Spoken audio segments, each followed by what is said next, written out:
altura, no arrebatamento, pouco se ouve falar. Muitos já não suportam ser provado e na profecia deixam de acreditar. Parece já decretou sentença de Deus, a ira contra o homem se acendeu.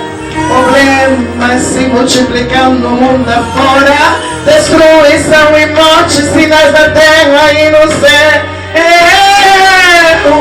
Parece que o pecado já não é pecado, por isso muito vive a se corromper, perder a reverência pelo que é sagrado, já não sabe que pro abismo seguem a perecer.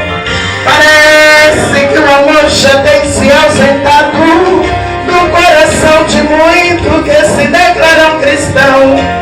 Mas a palavra de Deus viva permanece e todo tempo nos exalta para